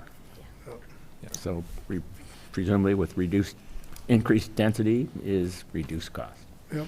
And you A remember priority too, for all of us, I that think. some of these private developments in recent years, the sidewalk was right along back of curb, and then that prevented the city from being able to offer garbage and recycling pickup. But we've started to at least open that option up to developers. If you do create that parkway that Dave mentioned earlier, I think that's a really important public service that these residents on a private street can still get. Even though we're not plowing their streets, we're not taking care of them, but we are handling the garbage and recycling. Very good. Thank you for that information. Roll call, please. Quinn. Aye. Peterson. Aye. Knutson. Aye. Vogelzang. Aye. Goodrich. Aye. All resolution is approved, all ayes. And then E, will consider the resolution. Resolution approving the final plat for Forevergreen Heights Phase 1, Part 3, Coralville, Iowa. This resolution introduced for adoption by Councilmember Peterson, seconded by. Second. Seconded by Wynn. Questions or thoughts on this resolution? Roll call, please. Peterson. Aye. Knutson. Aye. Vogelzang. Aye. Goodrich. Aye. Quinn. Aye. Resolution's approved, all ayes. Number 8, Lot 61, Bridgewater Subdivision, Part 4, public hearing. This residential planned unit development will have two 32-unit multifamily buildings and townhomes with 43 total units. Again, we'll hear from Dave Johnson, and please give us your report. Thank you, Mayor Pro Tem and City Council members. The master development plan for Bridgewater subdivision was last amended this year, actually fairly recently, so it almost seems like in a number of consecutive months, you've seen this concept develop into a full-blown development-ready site plan. The amendment that was recently done just changed the alignment of the private streets and reduced the total number of units in Lot 61 from 116 units to 107 units. No other changes were made. And the amendment resulted in one fewer townhome unit and 8 fewer multifamily units. Staff concurred that with the developer that the realignment of the street better worked with the topography of the site, as well as creates a more aesthetically pleasing subdivision. The building design for the multifamily units, these probably look very familiar. These are in keeping with the design of multifamily buildings being built by the same developer in Ridgeview Subdivision on the south side of Spring Rose Circle. There's 3 types of townhome styles proposed. There is building type A. This includes a walkout basement. There's two-story units on slab, which is building type B. And then there's also two-story split foyer buildings that are proposed in this development. Those are labeled on the site plan as building type C. Predominant building materials include LP SmartSide horizontal lap and shake siding, masonry, as well as asphalt roofs. The PUDB site plan can be considered consistent with the amended master development plan from previously this year. The Planning and Zoning Commission reviewed this at their November 5th meeting, and by a vote of 5-0, the commission recommended to approve the PUDB site plan for Bridgewater Subdivision Part 4, Lot 61. Thank you. Thank you. I'll now open the public hearing on this proposed PUD site plan. And does anyone in the audience have something they'd like to speak to us about? Yeah, Dan Woolers again. I'd just like to voice similar concerns to the private streets again as with the last one. And if this allows for more dense housing, which is a goal of ours, is it a Coralville ordinance that prevents us from doing that on public streets? Yes. Okay. So that is something that could be changed at some point to allow housing this dense on Coralville public streets? Well, as the city engineer indicated, it's really an issue specific to the right-of-way. If you were to require a 60-foot right-of-way, that would indeed impact the number of units that you would be able to get on a piece of property. Gotcha. So it would reduce the number of units, and it would reduce the density in the development. But a private developer is able to do that, we just can't as a city. Right. Right. So these are all private streets here again? These are private streets, yes. Will they have service for garbage? No, they will not. I was going to say that Hidden Ridge Drive, which comes off there, which is already developed, I've been down that. And just as Scott said, the sidewalks are right on the road. So that, I didn't realize that would prevent us from providing that service. So if you want to see an example of a private road where they don't have that service, go down there. But it is tight. You know, the sidewalk's like, I mean, it's basically in the street. It doesn't really have a real curb. It just kind of, you know, it's soft. It would also Yeah. be an issue for our type of snow plows. Because Sure would be. we'd never be able to keep the snow off the sidewalk with Right. our plows. Yep. Is there anyone else out in the audience, or are there any written? No written. No written. Okay, I will close the public hearing, and can we have the resolution, please? Resolution approving the PUDB site plan for Lot 61 Bridgewater Subdivision Part 4, Coralville, Iowa. This resolution introduced for adoption by Councilmember Knutson, seconded by. Second. Second by Vogelsang. Anything else we wanted to ask or comment on? I was gonna ask, but I think I answered my own question by looking at the print between A, B, and C, and I can see it clearly now how they have them broke out, just by the design. It looks like the center is A, oh, center's B, outside is B. A, yep, and then down the bottom is C. Okay. C. Yep. Just Thank you. curious. I was curious where they were, the different ones. Yeah, the most dense is pretty much right by the interstate, which makes sense. Increased density as you get close to the interstate, I assume. Yep. Yep. Okay, roll call, please. Knutson. Aye. Vogelzang. Aye. Goodrich. Aye. Quinn. Aye. Peterson. Aye. The resolution is approved, all ayes. Next, consider the resolution for the same thing, Forevergreen Heights. Looks like there's only one. Yeah, we're on number Did- 9 now. We did it already. Okay, we moved, we did that. Okay, thank you, thank you. Yep. All right. Thank you. Chapter 160, floodplain regulations, and this ordinance adopts the new flood insurance rate maps, regulations, and processes in compliance with Federal Emergency Management Agency modeling and standards. Ordinance, please. Ordinance number 2025-1017, an ordinance amending Chapter 160 of the Code of Ordinances regarding floodplain management. This ordinance introduced second consideration by Councilmember Vogelsang, seconded by. Second. Seconded by Wen. Any questions or comments by the council? Roll call, please. Vogelzang. Aye. Goodrich. Aye. Quinn. Aye. Peterson. Aye. Knutson. Aye. All ayes, ordinance approved. Number 10, 106 First Avenue and 198 First Avenue. This change in zoning will match the rest of the Gather Iowa projects. Ordinance, please.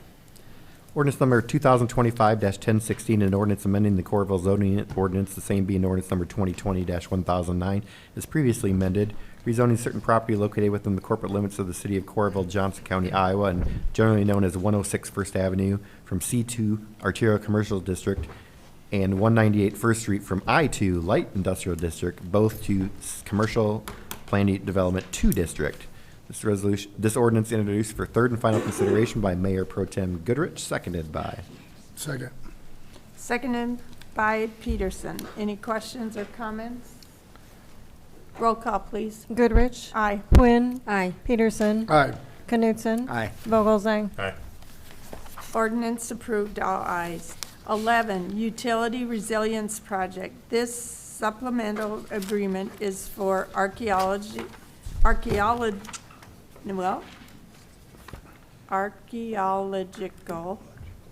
yeah, and other consulting, I could say it earlier, but, and other consulting services for the Utility Resilience Project and is not to exceed $42,000. Consider the resolution, please. Resolution approving supplemental agreement number 3 with Stanley Consultants, Inc. to provide continuing assistance with the Utility Resilience Project. This resolution introduced for adoption by Councilmember Huynh, seconded by. Second. Okay, seconded by Knutson. Any questions or thoughts? Any comment? Yeah? I would just note that this grant continues to be paid for by federal and state funding, a combination between FEMA and Iowa Homeland Security. As we proceed on this project, we haven't quite gotten approval yet for construction, but we do have ongoing funds for designing the project and coordination and planning, so we continue to work towards that. But it is paid for through a grant. That's good. What are our chances of this thing going through? You know, I think every day that we don't hear that it's not going forward is a positive. You know, if it's made it this far, I feel pretty good about it. It's Good. You know, certainly during the shutdown, that didn't move things any faster, but you know, I think there's still hope. You know, if it was going to get shut down, I feel like it would have gotten shut down 6 months ago. Okay. Okay. Any other thoughts? Roll call, please. Quinn. Aye. Peterson. Aye. Knutson. Aye. Vogelzang. Aye. Goodrich. Aye. Resolutions approved, all ayes. 12, fiscal year 2026 and 2027 nonprofit organizations funding agreements. These agreements are for funding nonprofit organizations to perform services to preserve and improve the safety, health, welfare, comfort, and convenience of Coralville residents for fiscal year 2026 and fiscal year 2027. Consider the resolution, please. Resolution approving the designation of allocations and approving various agreements to provide funding to nonprofit organizations performing services on behalf of Coralville residents. This resolution introduced for adoption by Councilmember Peterson, seconded by. Second. Seconded by Nguyen. Any thoughts or questions on this resolution? I have a comment that I guess in the resolution, houses into homes is in there twice. Okay. I'll make sure that gets So out. it's in there as K and O. So do we need to amend it, or is that? I will take that out because the 5,200 is the right grant. Yeah, that's why I was checking. Yep. And then I saw it again. Yep. As a houses into homes advocate, I wouldn't mind it, but, but we should probably make sure it's not. The agreement is already written for 5,200, so we will not send two agreements out. So do we need to amend it, or? Yeah, we can amend it to remove item O. Oh, I would propose we amend, what is this resolution, so that houses into homes, second line, item O is removed. Thank you. Do we need a vote or second to not? that? You will we need a second, then a vote. Second. Okay, second by Peterson. You can And- take a voice vote on this. We took a roll Okay. call earlier because we didn't know what it was going to turn out, so you can Okay. take a voice vote for this. Okay, all in favor? Aye. Opposed? Okay, all are in favor. So now we will ask for roll call to approve the resolution as amended. Peterson? Aye. Knutson? Aye. Vogelzang? Aye. Goodrich? Aye. Quinn? Aye. Okay, resolution is approved. Can I ask a question? Yeah, sorry, we moved too fast. No, Yeah. it's good. How does these nonprofit put forth an application to an agency? Do they request the amount, or we as a city just decide on the amount? Is there a recommendation on the amount that award? Right, yeah, there was every 2 years in partnership with United Way and also on the same schedule as Iowa City, North Liberty, and Johnson County. We accept applications, and there's an online system that the organizations use for that. And it's a joint application among all of those entities, and it's shared so that it's a more simplified process. And those applications come in, and they were reviewed this time by Councilmembers Knutson and Goodrich, with the recommendations coming from them. And you said it's a joint application. I mean, it's a joint entity, so the application that go in through United Way.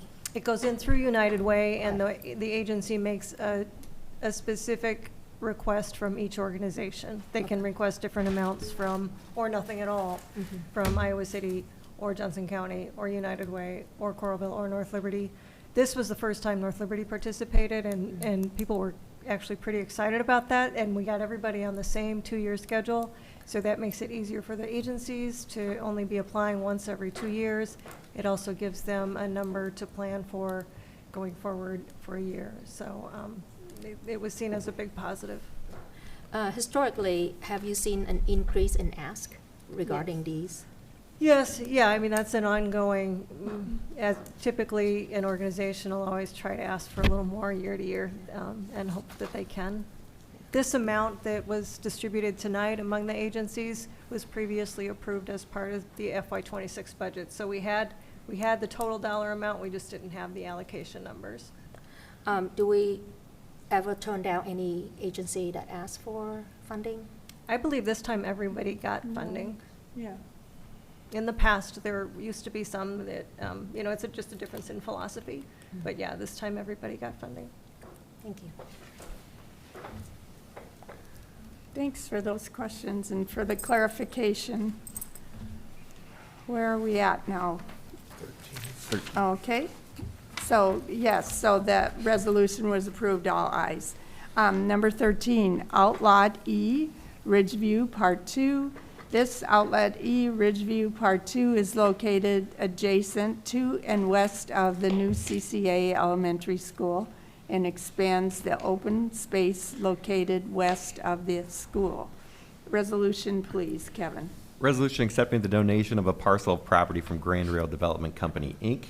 This resolution introduced for adoption by Councilmember Knutson, seconded by. Second. Second by Vogelzang. Any questions or comments? Roll call, please. Knutson. Aye. Vogelzang. Aye. Goodrich. Aye. Quinn. Aye. Peterson. Aye. Resolution passes all ayes. Number 14, flood consulting for FEMA Hazard Mitigation Assistance, HMA projects. Consider the resolution, please. Resolution approving the selection of HR Green, Inc. for flood consulting for the FEMA Hazard Mitigation Assistance projects. This resolution introduced for adoption by Councilmember Vogelzang, seconded by. Second. Seconded by Nguyen. Questions or comments? Okay, roll call, please. Vogelzang. Aye. Goodrich. Aye. Quinn. Aye. Peterson. Aye. Knutson. Aye. Resolution is approved, all ayes. And next, 15 is financing. The city council is required to determine whether it will appropriate funds for bond payment by December 1st each year. Please consider the resolution. Resolution appropriating payment of certain annual appropriation debt service instruments and directing the finance officer to certify tax increment financing debt to the Johnson County Auditor. This resolution is for adoption by Councilmember Goodrich, seconded by. Second. Oh, yep, second by Peterson. Questions or thoughts? Roll call, please. Goodrich. Aye. Quinn. Aye. Peterson. Aye. Knutson. Aye. Vogelzang. Aye.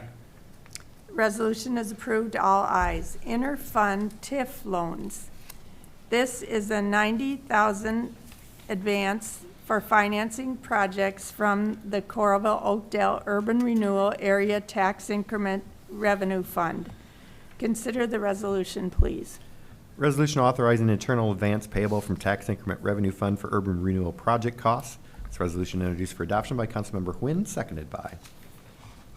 Second. Seconded by Vogelzang. Any questions or comments? Has this been the same every year? Is it? Okay. Okay, roll call, please. Quinn. Aye. Peterson. Aye. Knutson. Aye. Vogelzang. Aye. Goodrich. Aye. Resolution is approved, all ayes. And B, this is a 210,000, advance for financing projects from the 12th Avenue Urban Renewal Area Tax Increment Revenue Fund. And consider the resolution, please. Resolution authorizing internal advance payable from tax increment revenue fund for urban renewal project costs. This resolution introduced for adoption by Councilmember Peterson, seconded by. Second. Seconded by Nguyen. Questions or thoughts? Roll call, please. Peterson. Aye. Knutson. Aye. Vogelzang. Aye. Goodrich. Aye. Resolution is approved, all ayes. Next, consider a motion to approve the consent calendar as presented or amended. Mayor Pro Tem, I would like to ask council to consider motion to approve the consent calendar as presented A to T. A through Q? To T. Okay, I'm looking at a different one. Mine is different. Okay, A through T. All right, thank you. Second. A second, please. Second. Okay, second by Peterson. Any questions or thoughts? Roll call, please. Knutson. Aye. Vogelzang. Aye. Goodrich. Aye. Quinn. Aye. Peterson. Aye. Okay, resolution is approved, all ayes. Now is our time to hear community comments. Anyone who would like to speak to us yet? Thank you. Yeah, hi, Dan Woolers, 24-year resident of Coralville. Last week, Scoochamy Vose was here asking for the Fourth Amendment protections. I'm just here to voice my support again, and I hope that the council is considering those items that they asked for. Thank you. Anyone else like to speak? My name is Tara McGovern. Just need to find where I was. when you stop me.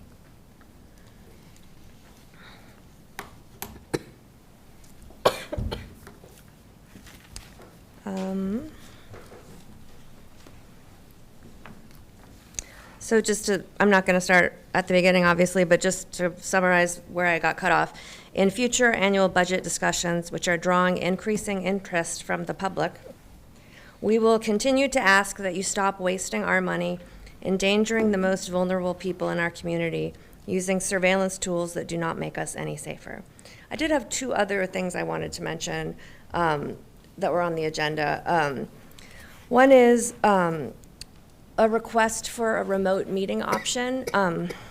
There are 24 council meetings in 2025. So far this year, there have only been 8 council meetings when all of the councilors were able to be physically here. 2 of our councilors missed 6 of the 21 meetings that we've had so far this year. And at least one of the councilors has said that the option to attend remotely would be of interest if that was possible. I'm not saying I think councilors should have to, but I do think that that option should be made available to you if you are able to attend remotely, like Iowa City councilors very frequently do.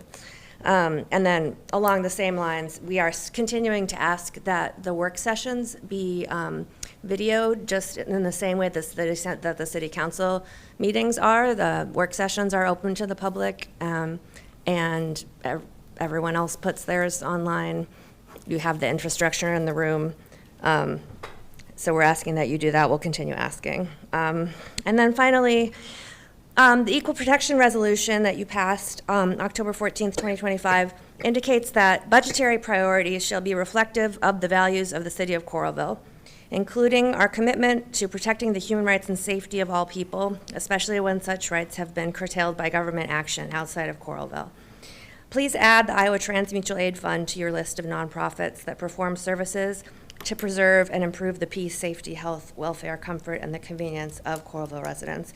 I understand these budget discussions happened a long time ago, but we'd like you to consider that the language of the resolution demands that you provide for underrepresented populations. Anyone else like to speak to us? We'll move on to number 18, City Administrator's Report. Yes, thank you, Mayor Pro Tem.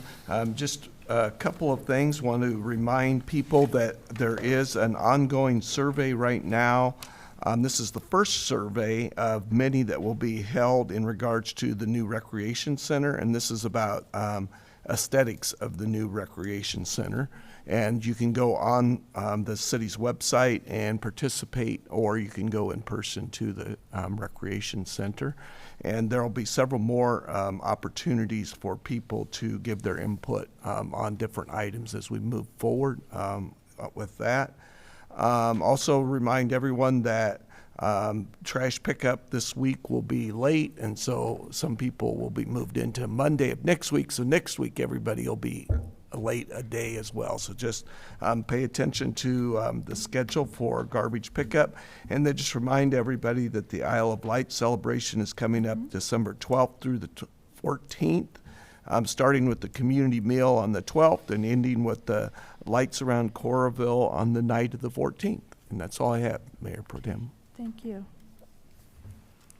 I just had a couple things. Thank you. Let's see, Community Relations Officer Detweiler and Human Resource Risk Manager Knight hosted around 50 of the organization called the Miriam Girls Club, and they had a tour of the city hall here and police and fire offices. Mayor Foster, Councilmember Nguyen, and I represented insight on workings of Coralville city government, and I truly appreciate the enthusiasm and dedication these young people bring to their extracurricular learning. It was fun to see so many interested in city government. And Mayor Foster also participated in welcoming the promoters of the 3-Ice, which is a new type of ice hockey sport that is coming to the Extreme Arena this summer. And we also got to see that the Iowa River Power Company building renovation is coming along, and it will be a beautiful icon.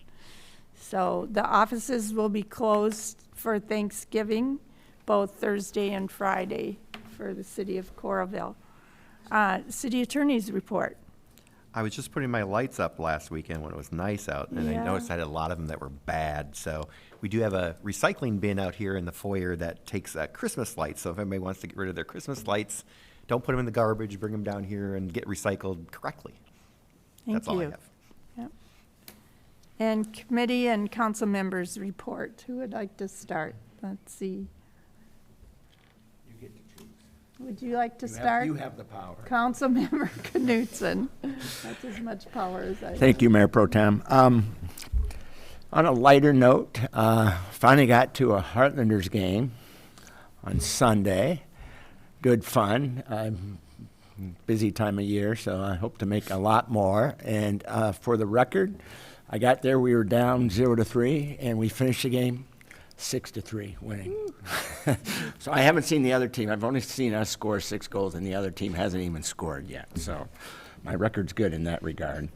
I also want to comment on budget season, which is upon us, especially as December comes. I'm 90% sure Mayor Foster would support this. She won't be with us, but I do want to advocate for the lost revenue, which we've all been grateful for. A portion of that going towards, the combination of social services and affordable housing. I know the budgets are going to be tight with rec center, but I'll really be disappointed if 100% of that revenue for the next 20 years goes towards the rec center, and we can't. One of the commitments and the whole campaign was mostly tied to affordable housing, and I would like to advocate, maybe for 10% of the lost revenue to go towards our affordable housing initiatives. I don't know what they currently are. They're non-zero, but I suspect that a 10% of the lost revenue would be a significant increase in our support for affordable housing, which I know is a priority amongst, at least, if not all of us, at least the majority of us. That's all I have, Mayor. Councilmember Vogelsing. All right, just to follow up on what, what Kelly said about, this is at the request of Sherry. She wants to make sure that you're talking about the survey about the rec center. Just go to, you can do an online survey at coralville.org /parks and rec, and then just click on the news link, and you can do the survey there. Regarding the holiday lights, Kevin, you're supposed to wait until bitter weather before you put your Christmas lights out. Right. But no, it's every year. It's fun to see the holiday lights in Coralville, and so I appreciate seeing all that. With winter coming on, the Coralville Fire Department has an opportunity for anyone to adopt a hydrant. So if you have a hydrant in your neighborhood, please consider that. You can go on the fire department's website and adopt a hydrant.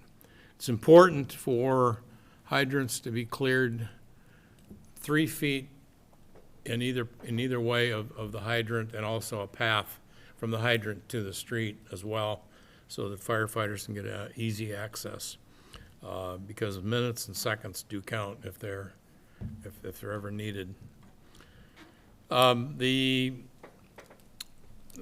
Coralville Center for Performing Arts has a couple of good shows coming up. Irving Berlin's White Christmas show opens on December 5th. So I'm looking forward to seeing that as well. So, and lastly, I just want to wish everybody a very happy Thanksgiving, and go Hawks.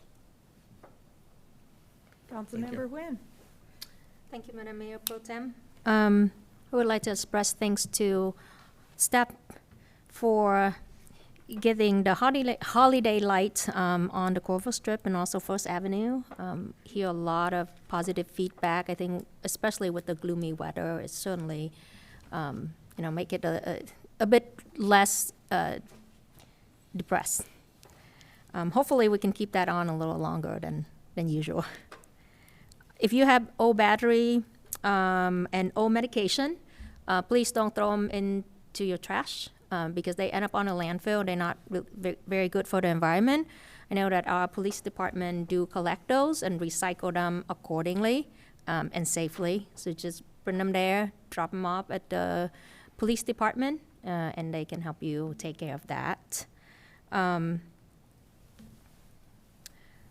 This Thanksgiving holiday, I just want to remind everyone that we are on native land. And so when you share a meal with your family, really remember the past, how we get here, and what we need to do to continue to honor, the history and culture of Native American who has been here before us and who suffered through genocide so that we can be here on their land. So that's all I have. Yeah. Well, due to the fact I wasn't here last meeting, I want to congratulate everybody on their elections. I know we got a new council member coming on board and the two incumbents that won, and congratulations to you as well. And look forward to working with you guys moving forward. I was going to comment on the lights. I cannot tell you how many comments I've got from people on how nice the Strip and the First Avenue looks. But, one of the things I wanted to talk about is same with Thanksgiving. And it seems that in our busy lives and the way cultures have changed, we don't get together with family and our neighbors as much as we should when it comes time to holidays and Thanksgiving dinners. And one of the things I've always liked to say is, as you build wealth, you shouldn't put up fences. You should build longer tables and invite more people at it. And I have the opportunity this year to bring in a community member that not lost their house, but had a fire that kind of removed him out of his house. And he's staying with us, and he's going to have some family members come join us for Thanksgiving, and I'm excited about that. It's be the first time in a long time I've had more people in my house other than just my immediate family. So I hope they like my cooking. If not, I'm gonna have a lot of leftovers. But yeah, so happy Thanksgiving, everybody, and look forward to working with the new members coming into council, and Katie, and continuing the great relationship we have here. So thank you. Thank you. Thank you all. I'm just amazed by the generosity of people in Coralville, and want to wish everyone a happy Thanksgiving. Motion to adjourn, please. So moved. Second? Second by everyone. And roll call. Yeah. Oh, wonderful. All in favor? Aye. All opposed? Our meeting is adjourned. Thank you. Thank you, everyone.